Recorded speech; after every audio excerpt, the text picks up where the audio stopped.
Olá, meu nome é Marcos Devuono e eu queria falar um pouco sobre algumas informações complementares a respeito do projeto que eu estou escrevendo no PROAC, o Almas de Vidro.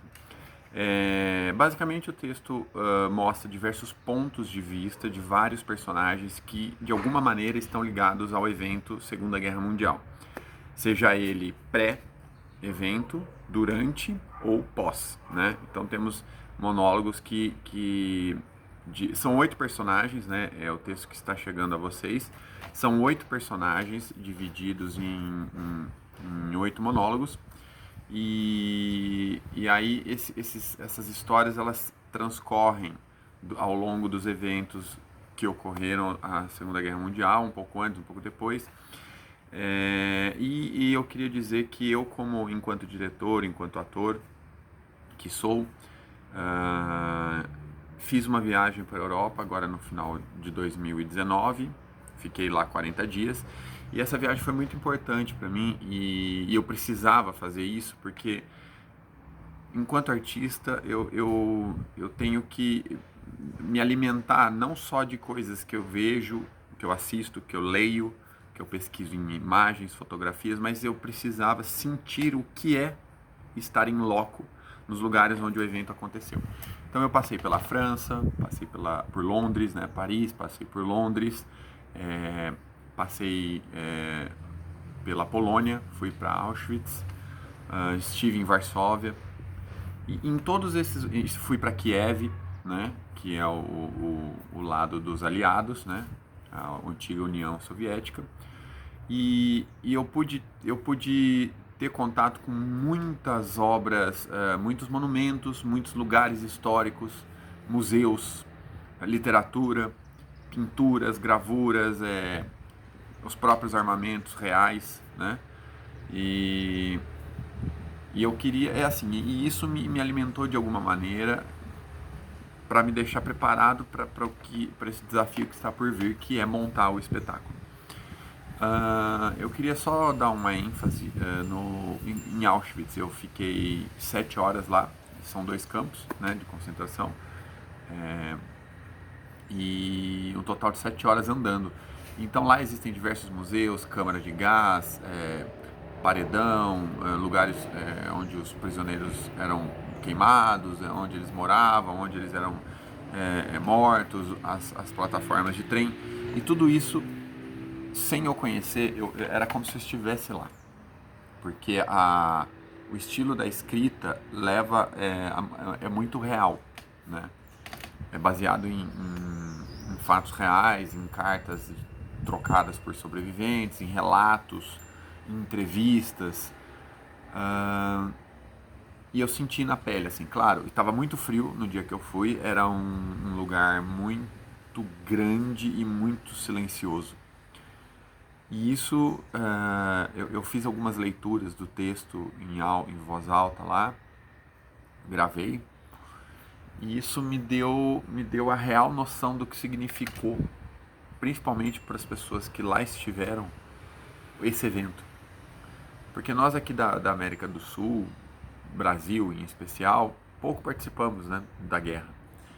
E nós vivemos muito mais o pós-guerra, com a imigração de pessoas vindas da Europa, do Japão, mas o evento em si, a fome, a sede, a viver constantemente com a morte, né, assombreando a sua vida, isso eu só tive noção estando lá, não principalmente em Auschwitz, mas também em Kiev. Eu fui no Museu da Grande Guerra, que é para eles começou em 1941, quando eles entraram no conflito.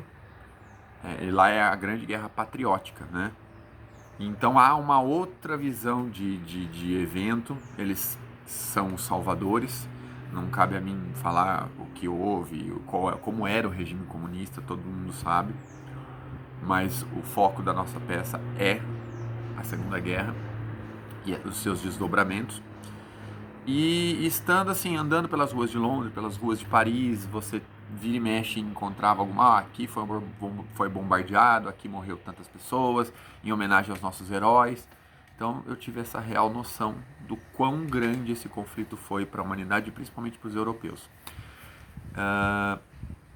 A ideia é fazer uma luz totalmente branca, né, para que a gente mostre a imagem nua e crua, né?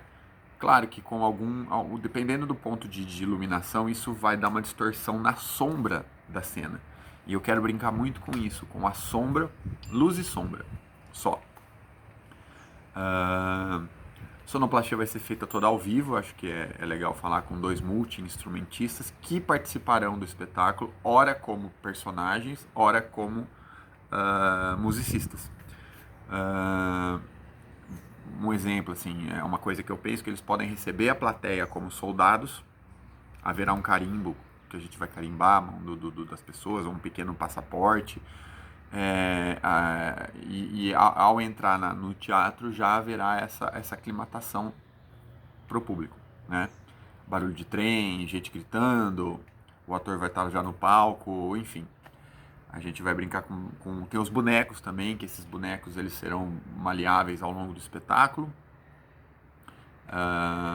E se transformarão em soldados, em vizinhos, em aquela pilha de mortos. São bonecos leves, né, que o Gesso Seda que vai fazer. Então tem bastante coisa interessante. Mesmo sendo um monólogo, eu vou imprimir uma dinâmica muito forte nesse espetáculo, né?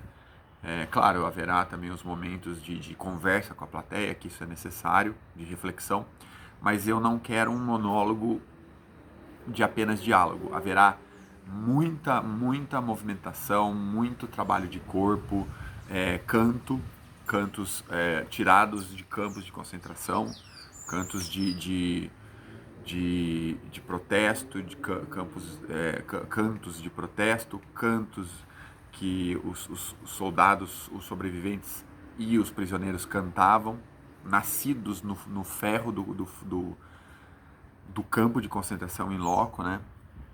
E isso conseguiu chegar a nós. Eu acho que basicamente é isso.